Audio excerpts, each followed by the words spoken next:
అందరికీ నమస్కారం. కలియుగం కథలు ఛానల్కి స్వాగతం. ఈనాటి మన కథ జీవించాలనే కోరిక. మీరు రిటైర్ అయ్యాక జీవితమంతా మీతో ప్రతి క్షణాన్ని సంతోషంగా గడపాలనుకున్నాను. కానీ ఒంటరిగా ఇలా జీవితం గడపవలసి వస్తుంది అనుకుంటూ భర్తతో గడిపిన చివరి క్షణాలను గుర్తు చేసుకుంది గీత. కరోనా మహమ్మారి సోకడంతో 3 సంవత్సరాల క్రితం మరణించిన భర్తను గుర్తు చేసుకుంటూ బాధపడుతోంది గీత. పద్మనాభం గారికి గీతకు ఒక కొడుకు, ఒక కూతురు. ఇద్దరికీ పెళ్లిళ్ళయ్యాయి. కొడుకు ఉద్యోగరీత్యా హైదరాబాదులో ఉండేవాడు. అల్లుడు కూడా ఉద్యోగం హైదరాబాదులోనే చేసేవాడు కావున అమ్మాయి కూడా అక్కడే ఉండేది. పద్మనాభం గారు రైల్వే ఉద్యోగిగా ఇంకో 6 నెలల్లో పదవీ విరమణ చేయవలసి ఉండగా దురదృష్టవశాత్తు మహమ్మారి సోకి ఆయన మరణించారు. మొదట్లో గీత స్కూల్ టీచర్గా పనిచేసింది. కానీ పిల్లలు పుట్టాక ఉద్యోగం మానేసింది. తండ్రి చనిపోయాక 3 సంవత్సరాలుగా ఒంటరిగా ఉన్న తల్లిని తమ వద్దకు పిలిచాడు కొడుకు. కొడుకు కోడలు ఇద్దరూ ఉద్యోగాలు చేస్తున్నారు. ప్రతిరోజు దగ్గర్లోని పార్కుకు వెళ్లటం అలవాటు చేసుకుంది గీత.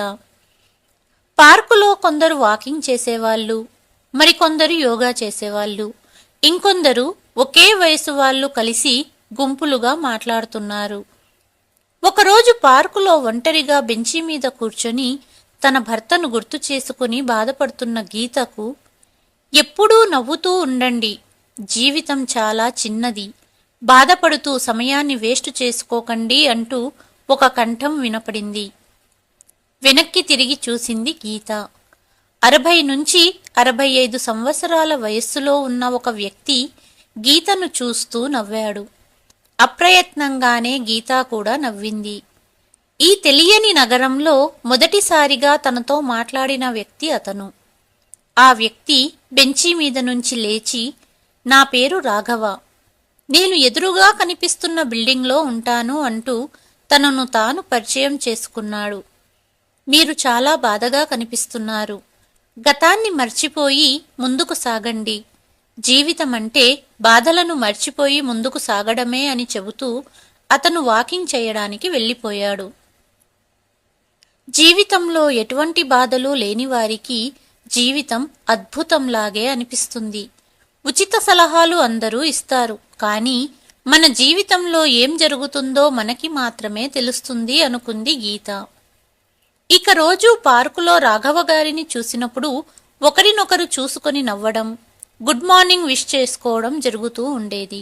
ఒక ఉదయం, పార్కులో మిమ్మల్ని ఇంతకుముందు నేను చూడలేదే, మీరు ఈ మధ్యే ఇక్కడకు వచ్చారా? గీతను అడిగారు రాఘవ గారు. అవునండి, నేను మొదట కాకినాడలో ఉండేదాన్ని. నా భర్త స్వర్గస్థులయ్యాక ఒంటరిగా ఉన్న నన్ను నా కొడుకు కోడలు ఇక్కడకు పిలిచారు. నా కూతురు కూడా ఇక్కడే ఉంటుంది. అప్పుడప్పుడు తనని కూడా కలిసి వస్తుంటాను అన్నది గీత. అంతలో రాఘవ గారు, నాతో పాటు రండి, పార్కులో మన వయసు వాళ్లతో పరిచయం చేస్తాను. ఇక్కడ పార్కులో మన వయసు వారికి ఒక గ్రూప్ ఉంది. అక్కడ అందరం తమ జీవితాలలో జరిగే సుఖదుఖాలను పంచుకుంటాము. అందరము కలిసి అప్పుడప్పుడు దేవుడి భజనలు చేస్తుంటాము. పుట్టినరోజు పార్టీలు జరుపుతాము, పండగలు జరుపుతుంటాము. ఎల్లప్పుడూ సంతోషంగా ఉండాలనేదే గ్రూప్లోని అందరి కోరిక. రాఘవ గారి మాటలు విన్న గీతకు గ్రూప్లో జాయిన్ అవ్వాలనిపించింది. రాఘవ తక్కిన గ్రూప్లోని సభ్యులందరికీ గీతని పరిచయం చేశారు. అక్కడ ఉన్న చాలా మంది ఒంటరి వాళ్ళు. కానీ గీత వారిని చూసి ఆశ్చర్యపోయింది. అందరూ సంతోషంగా నవ్వుతున్నారు. ఎవరి ముఖం మీద ఎటువంటి ఆందోళన కనిపించడం లేదు. రోజూ పార్కుకు ఉదయం సాయంత్రం రావడం, అందరితో గడపటం మొదలుపెట్టింది గీత. రోజూ తన కూతురికి ఫోన్ చేసి పార్కులో జరిగే విశేషాలు చెప్పేది. తండ్రి పోయిన బాధ నుండి తల్లి కోలుకుంటోందని కూతురు సంతోషించింది. పార్కుకు వచ్చేవారిలో వయసులో తనకంటే పెద్దవారు ఉన్నారు, చిన్నవారు ఉన్నారు. కానీ అందరూ వయసుకు తగ్గట్టు కాకుండా ఉండటం గమనించింది గీత. అంటే ఈ వయసులో ఇలా ఎందుకు ఉండాలి అని అనుకోకుండా తమకు ఇష్టమైనట్టు జీన్స్ ధరించడం, టీషర్ట్స్ వేసుకోవడం, అలాగే హెయిర్ కలర్ వేసుకున్నారు కొందరు. ఇదంతా గమనించిన గీత ఇంటికి వచ్చి తనను తాను అద్దంలో చూసుకుంది. తెల్లబోయిన జుట్టు, తనకున్న వయసు కంటే ఎక్కువ వయస్సు ఉన్నదానిలాగా, చెప్పాలంటే ముసలిదానిలాగా కనిపించింది. ఇదేంటి నేనిలా ఉన్నాను అనుకుని తను కూడా అందరిలాగే ఎందుకు ఉండకూడదు అనుకుంటూ మార్కెట్ నుండి హెయిర్ కలర్ కొని తెచ్చింది. ఇంటికి వచ్చాక జుట్టుకు రంగు వేసుకొని వార్డురోబ్ తెరిచి తన భర్తకు ఇష్టమైన చీర ధరించి అద్దంలో చూసుకుని నవ్వుతూ, ఇలా కదా నేనుండాలి అనుకుంటూ సాయంత్రం పార్కుకి వెళ్లడం కోసం గది నుండి బయటికి వచ్చిన అత్తగారిని చూసిన కోడలు ఆశ్చర్యంగా, ఇదెంతా ఏమిటత్తయ్యా అని అడిగింది. ఆమె వెంటనే భర్తను పిలిచింది. ఏవండి, ఒకసారి ఇలా వచ్చి మీ అమ్మగారిని చూడండి. ఈ వయసులో ఇలా రెడీ అవ్వడం అవసరమా మీ అమ్మగారికి అంటుండగా వచ్చిన భర్త తల్లివైపు చూస్తూ, అమ్మా, నీకిలా రెడీ అయ్యి వెళ్లాల్సిన అవసరం ఏముంది? ఇప్పుడు నాన్న కూడా లేడు కదా, ఈ వయసులో ఇదంతా అవసరమా అంటూ నవ్వుతూ మాట్లాడాడు. తన కొడుకు మరియు కోడలి యొక్క ప్రవర్తనను చూసి గీత బాధతో మౌనంగా తన గదిలోకి వెళ్లి కూర్చుంది. ఇప్పుడు తనకు పార్కుకు వెళ్లాలనిపించడం లేదు. నాకిష్టమైనట్లు నేను ఉండడం తప్ప కొడుకు కోడలు నేనేదో నేరం చేసినట్టు చూస్తున్నారు అని ఆలోచించడం మొదలుపెట్టింది. నేను ఏనాడు నా కొడుకుకు కోడలికి దేనికి అడ్డు చెప్పలేదే. వాళ్ళ ఇష్టానుసారం బట్టలు వేసుకుంటారు, తింటారు, బయటికి వెళ్తుంటారు. సమయం మారింది, దానికి అనుగుణంగా పిల్లలు మారారు అనుకున్నాను. పెద్ద నగరాల్లో ఉండే మనుషులు ఇలా మోడ్రన్గా ఉండడం తప్పు కాదు అనుకున్నాను. అలాంటిది నా గురించి నేను కొంచెం ఆలోచించినప్పుడు నా మీద ఇలా నవ్వుతున్నారు అంటూ కళ్ళ నుండి కన్నీరు కారడం ప్రారంభమయ్యింది గీతకు. అప్పుడే తన మొబైల్లో తన గ్రూప్ సభ్యుల నుండి మెసేజ్ శబ్దం వచ్చింది. తనను తాను సముదాయించుకొని గీత మెసేజ్ చూసింది. ఇది నీ జీవితం, నీకి నచ్చినట్టు సంతోషంగా జీవించు అని ఒక కోట్ పోస్ట్ చేశారు గ్రూప్లోని సభ్యులు. గీత వెంటనే కన్నీటిని తుడుచుకొని పార్కుకు బయలుదేరింది. గీతకు మంచి మొత్తం పెన్షన్ వస్తుంది. ఆమె ప్రతీ నెల తన కొడుకుకి లేదా కోడలికి ఆ డబ్బు ఇస్తూ వచ్చింది. కానీ ఈ నెల ఆ డబ్బును ఆమె తన సొంత ఖర్చులకు ఉపయోగించుకుంది. ఇప్పుడు పార్కులో చాలామంది స్నేహితులయ్యారు గీతకు. ఆమె మార్కెట్కి వెళ్లి తనకిష్టమైన బట్టలు మరియు వస్తువులను కొనుగోలు చేసింది. కానీ అత్తగారి పనులు గమనిస్తున్న కోడలు సిరికి అత్తగారి పనులు చికాకు కలిగించాయి. ఆమె తన భర్తతో, మీ అమ్మ ఈ నెల పెన్షన్ డబ్బులు కూడా ఇవ్వలేదు, మీ అమ్మను అడగరెందుకు? మీ అమ్మ ఇక్కడ ఉండడం వలన ఇంటి ఖర్చులు పెరుగుతున్నాయి అన్నది. నువ్వు చెప్పింది నిజమే సిరి, అమ్మ ఈ నెల పెన్షన్ డబ్బు ఇవ్వలేదు, ఇప్పుడే అడుగుతాను అంటూ తల్లి గదికి వెళ్లి అడిగాడు కొడుకు. అమ్మా, ఈ నెల పెన్షన్ డబ్బు ఎందుకు ఇవ్వలేదు? నీ వలన ఇంటి ఖర్చులు పెరిగిపోయాయి, పెన్షన్ ఎందుకు ఇవ్వలేదు అని అడిగాడు. కొడుకు మాటలు విన్న తల్లి ఆశ్చర్యంగా చూస్తూ నిలబడింది. అంతలో కోడలు, ఈ వయసులో మీ అమ్మకు వృధా ఖర్చులు ఎక్కువయ్యాయి. పార్కుకు వెళ్లడం మొదలుపెట్టినప్పటి నుంచి స్వేచ్ఛగా పక్షిలా ఎగురుతుంది అంటూ వెటకారంగా అన్నది. సిరి, మీరిద్దరూ ఎలా ఉన్నా నేను ఎప్పుడూ ప్రశ్నించలేదు. అలాగే ఇది నా జీవితం, నన్ను ప్రశ్నించే హక్కు మీకు లేదు అన్నది గీత. కొడుకు కోడలు ఇద్దరూ మౌనంగా తల్లి గది నుండి వెళ్ళిపోయారు. గీత వంటలు చాలా బాగా చేసేది. ఒకరోజు ఇంట్లో గులాబ్ జామున్ చేసి తన గ్రూప్ మెంబర్స్ కోసం పార్కుకు తీసుకెళ్లి అందరికీ ఇచ్చింది. కానీ రాఘవ గారు తీసుకోలేదు. మీకు గులాబ్ జామున్ ఇష్టం లేదా అని గీత రాఘవ గారిని అడిగింది.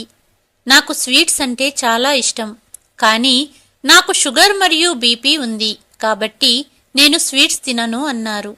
నాకు పెద్దగా స్వీట్స్ వండడం రాదు, అందుకే ఈ మధ్య స్వీట్స్ తినడం మర్చిపోయాను అన్నారు రాఘవ గారు. వండుకోవడమా? అదేంటి, మీ ఇంట్లో ఎవ్వరూ లేరా అని అడిగింది గీత. రాఘవగారు ఏమీ మాట్లాడలేదు. చెమర్చిన కళ్ళతో అతను మౌనంగా ఇంటివైపు వెళ్ళాడు. 2 రోజులు గడిచాయి, కానీ రాఘవగారు పార్కు రాలేదు. గీత గ్రూప్లోని సభ్యులను అడిగితే అతను ఫోన్ లిఫ్ట్ చెయ్యలేదని చెప్పారు. ఎప్పుడూ నవ్వుతూ కనిపించే రాఘవగారు మొన్న నేను అడిగిన ప్రశ్నతో ఎందుకు మౌనంగా వెళ్ళిపోయారు? అలాగే 2 రోజుల నుండి పార్కుకు కూడా రావట్లేదు అనుకుంటూ గ్రూప్ సభ్యులను అడిగి రాఘవగారి అడ్రస్ తెలుసుకొని అతని ఫ్లాట్కు వెళ్ళింది గీత. రాఘవగారి ఇంటి వద్దకు వెళ్లి బెల్ కొట్టింది గీత. రాఘవగారు తలుపు తీశారు. డోర్ దగ్గర నిలబడి ఉన్న గీతని చూడగానే షాక్ అయ్యి లోపలికి పిలిచారు. రాఘవగారు అనారోగ్యంతో ఉండడాన్ని గమనించిన గీత, ఇంత అనారోగ్యంగా కనిపిస్తున్నారు, మిమ్మల్ని చూసుకోవడానికి ఇంట్లో ఎవ్వరూ లేరా అని అడిగింది. ఇంట్లో నేను ఒంటరిగా ఉంటాను అని చెప్పారు రాఘవగారు. ఇది విన్న గీత, సరే అదంతా తర్వాత మాట్లాడదాం, ముందు హాస్పిటల్కు బయలుదేరండి అంటూ వెంటనే అంబులెన్స్కి ఫోన్ చేసింది.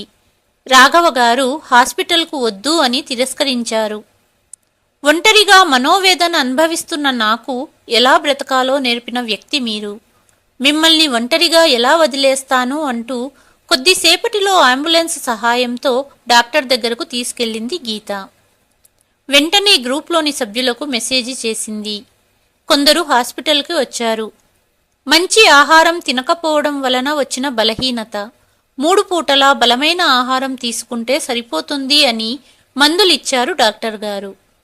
అప్పుడు గీతతో పాటు గ్రూప్లోని మరో 2 మహిళా సభ్యులు రోజుకు 3 పూటలా భోజనం తయారు చేసి రాఘవగారి ఇంటికి పంపే బాధ్యత తీసుకున్నారు. గీత ప్రతిరోజు ఫోన్ చేసి ఆరోగ్యం ఎలా ఉంది అని తెలుసుకునేది. మందులు సమయానికి వేసుకోమని సూచించేది. కొన్ని రోజులకు రాఘవగారు పూర్తిగా కోలుకుని పార్కుకు తిరిగి రావడం ప్రారంభించారు. ఒకరోజు, ఈ వయసులో ఒంటరిగా ఉంటున్నారు, మీకు ఎవ్వరూ లేరా అని అడిగింది గీత. తన గతం పేజీలు ఒక్కొక్కటిగా తిరిగేస్తూ నవ్వుతూ, నేను నా భార్య ప్రేమించి పెళ్లి చేసుకున్నాము. భవిష్యత్తు గురించి ఎన్ని అందమైన కలలు కన్నామో. మాకు పెళ్ళైన 10 సంవత్సరాల వరకు సంతానం కలగలేదు. ఎంతోమంది డాక్టర్లను కలిశాము, తిరగని గుడి లేదు. రోజులు గడుస్తున్నాయి. దేవుడి దయవలన మాకు అబ్బాయి పుట్టాడు. నేను నా భార్య ఎంతో సంతోషంగా కొడుకును చూసుకుంటూ మురిసిపోయేవాళ్ళం. కానీ ఆ సంతోషం ఎక్కువ రోజులు నిలవలేదు. నా కొడుకుకు 5 ఏళ్లు నిండాయి. ఒకరోజు నా భార్య క్యాన్సర్తో బాధపడుతోందని తెలిసింది. ఈ విషయం తెలిసే సమయానికి చాలా ఆలస్యమయ్యింది. నా జీవిత భాగస్వామి ఈ లోకాన్ని విడిచి వెళ్ళిపోయింది. మళ్ళీ పెళ్లి చేసుకోమని బంధువులు సలహా ఇచ్చారు, కానీ నా ఒక్కగానొక్క కొడుకుని వదులుకోలేకపోయాను. సవతి తల్లి సొంత తల్లిలా అమ్మానాన్నల ప్రేమను అందజేయదని మళ్ళీ పెళ్లి చేసుకోలేదు. కొడుకుకు ఏ లోటు రానివ్వలేదు. రోజులు గడుస్తూ కొడుకు పెద్దవాడయ్యాడు. ఉద్యోగం వచ్చాక కొడుకు పెళ్లి చేశాను. కన్న కొడుకు వృద్ధాప్యంలో తోడు ఉంటాడు అనుకున్నాను. కానీ కొడుకు ఏం చేశాడో తెలుసా? అమెరికా టూర్కి వెళ్తున్నామని చెప్పి కొడుకు కోడలు వెళ్లారు. కానీ వాళ్ళు వెళ్ళాక అసలు విషయం తెలిసిందేంటంటే, మేముంటున్న ఇంటిని కొడుకు అమ్మేశాడు. 2 నెలల తర్వాత నన్ను కూడా ఖాళీ చేయించమన్నాడు. ఆ తర్వాత కొడుకు మళ్ళీ తిరిగి రాలేదు. నా రిటైర్మెంట్ డబ్బులు నా ఎఫ్డీలో భద్రపరచకపోతే వీధుల్లో బిచ్చమెత్తుకుంటూ తిరగాల్సి వచ్చేది అని కన్నీళ్లతో చెప్పారు రాఘవగారు. ఆ డబ్బుతో నేను ఈ 2 గదుల ఇల్లు కొనుక్కొని ఇక్కడ ఉంటున్నాను అని చెబుతూ కన్నీళ్లు కారుస్తున్న రాఘవను గీత ప్రోత్సహిస్తూ, జీవితమంటే ఎల్లప్పుడూ నవ్వుతూ ఉండాలని నాకు నేర్పింది మీరే. అలాంటి మీరు ఇలా ఏడవడమేంటి అంటూ ఓదార్చింది. రాను రాను తమ జీవితాలలో జరిగే సుఖదుఖాలను పంచుకోగలిగేంత స్నేహం వారి మధ్య ఏర్పడింది. ఒకరోజు గీత పార్కుకి వెళ్ళగా గ్రూప్లోని వాళ్ళంతా పెద్ద కేక్ ఆర్డర్ చేయడం చూసి ఆశ్చర్యపోయింది. అక్కడికి చేరుకోగానే అందరూ హ్యాపీ బర్త్డే గీత అని అరిచారు. ఈరోజు ఆమె పుట్టినరోజు అని ఆమెకు గుర్తులేదు. అందరి నుండి ఇంత ఆదరణను చూసి ఆమె కళ్ళల్లో ఆనందంతో కన్నీళ్లు తిరిగాయి. కేక్ కట్ చేశాక అందరూ కలిసి గీతకు అందమైన చీరను బహుమతిగా ఇచ్చారు. అప్పుడు గీత అడిగింది, ఈరోజు నా పుట్టినరోజు అని మీ అందరికీ ఎలా తెలుసు అని. అప్పుడు రాఘవ గారు, ఇప్పుడు అన్ని విషయాలు సోషల్ మీడియా నుండి తెలిసిపోతున్నాయి అన్నారు. పుట్టినరోజు జరుపుకొని గీత తన గిఫ్ట్స్తో ఇంటికి చేరుకొని డైనింగ్ టేబుల్పై చీరను పెట్టి గదిలోకి వెళ్ళింది. కాసేపటికి కోడలు చీరను చూసి, చాలా చాలా థ్యాంక్స్ అండి చీర తెచ్చినందుకు, నాకు చాలా నచ్చింది అన్నది. అప్పుడు భర్త, నేను తీసుకురాలేదు అన్నాడు. అప్పుడు గీత గది నుండి బయటికి వచ్చి, ఈ చీర నాదే అన్నది. అత్తయ్యగారు, ఈ వయసులో మీరు ఇలాంటి చీరలు కట్టరు కదా, నేను తీసుకుంటాను అన్నది కోడలు. లేదు, ఈ చీర నాకు చాలా ప్రత్యేకమైనది.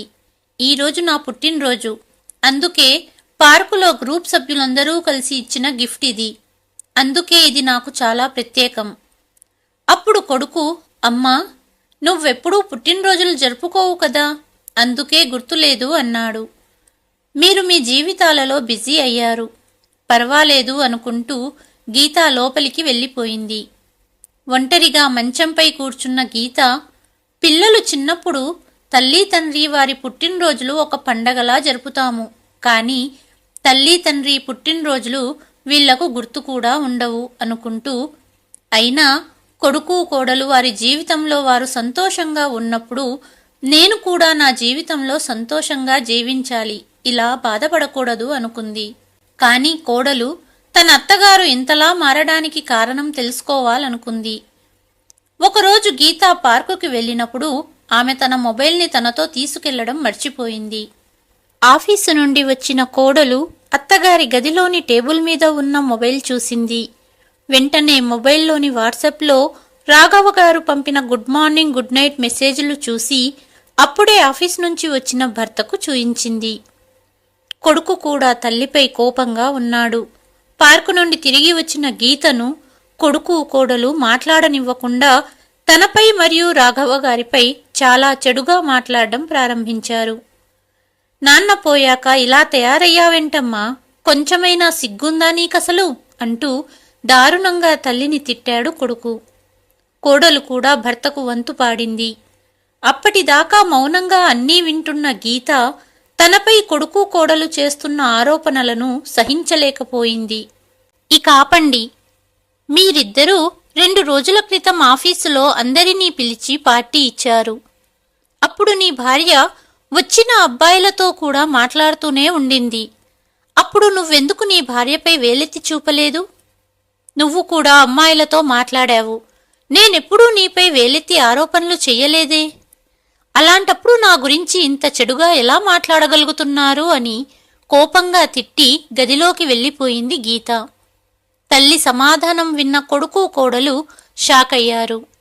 గదిలో ఒంటరిగా ఉన్న గీతకు కొడుకు కోడలి మాటలు గుచ్చుకుంటున్నాయి.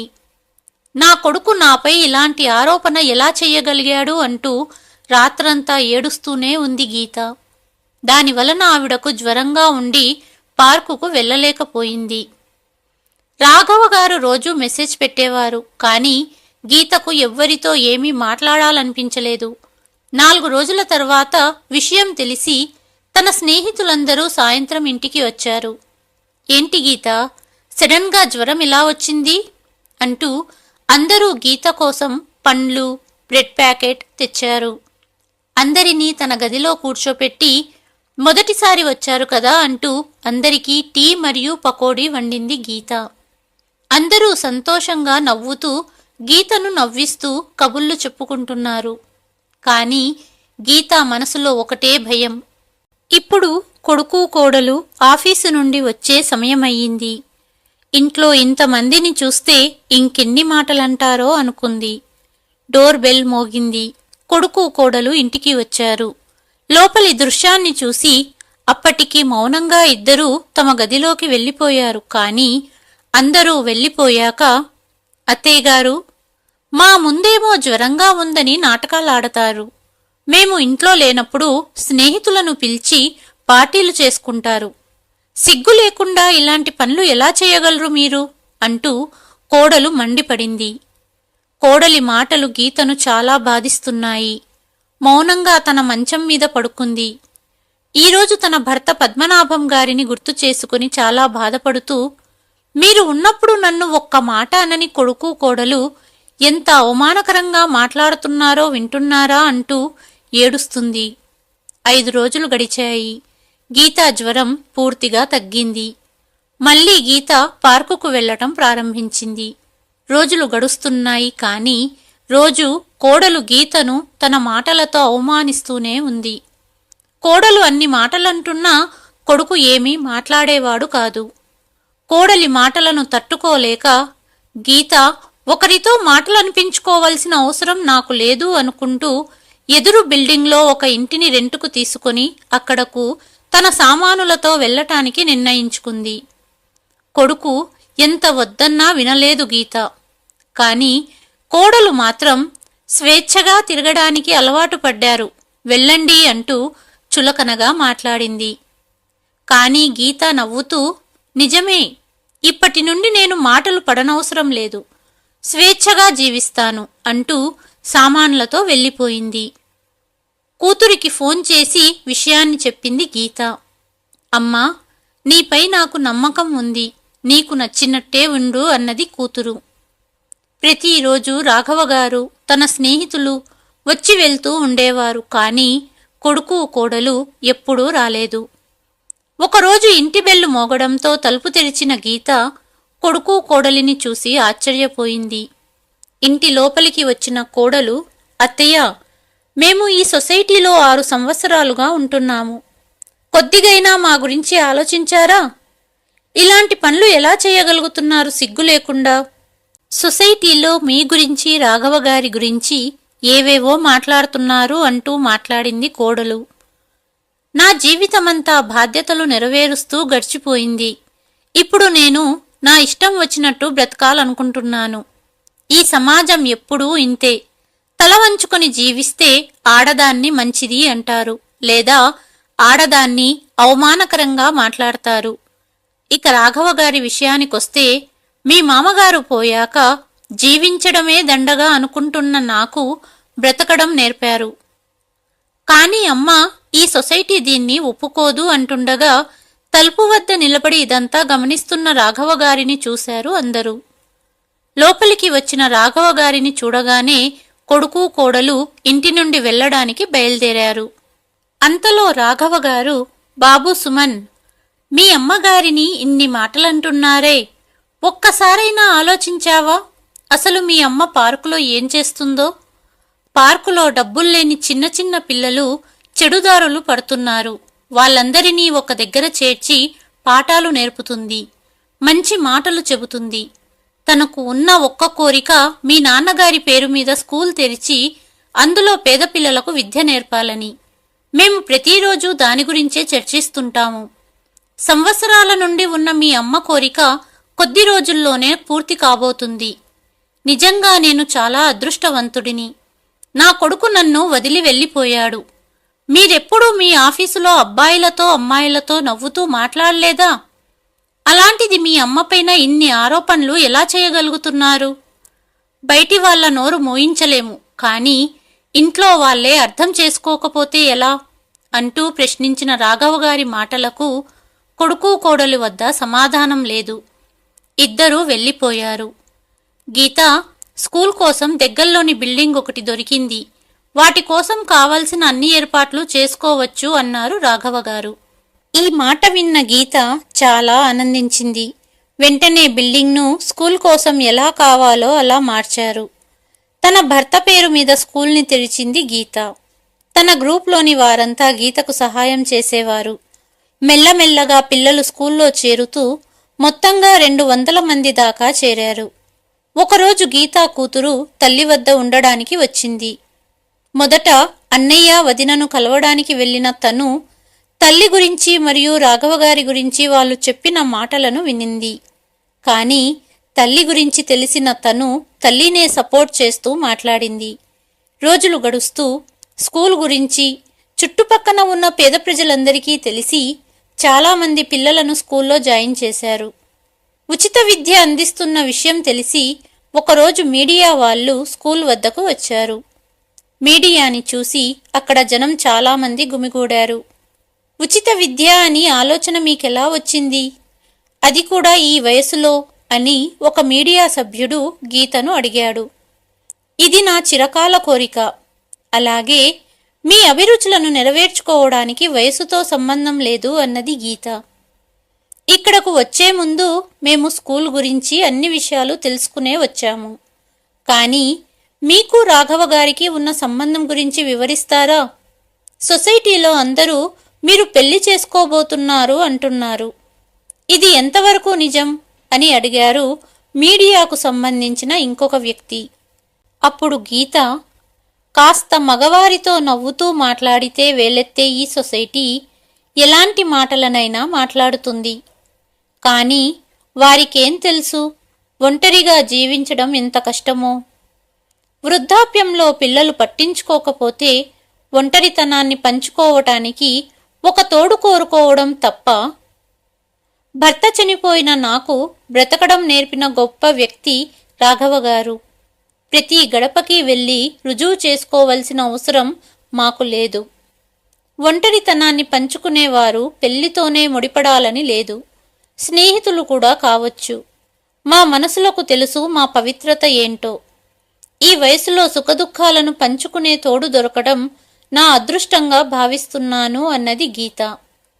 ఈ సమాధానం విన్న తరువాత ఎదురుగా నిలబడిన జనంలో నుంచి చప్పట్ల శబ్దం వినపడింది. కాసేపటికి స్కూల్ అంతా చప్పట్ల శబ్దంతో మారుమోగింది. రిటైర్ అయ్యాక వచ్చిన డబ్బును మేనేజ్ చేయలేక చాలామంది నష్టపోతున్నారు. ఈ కథలో ఒక తండ్రి విషయంలో అదే జరిగింది.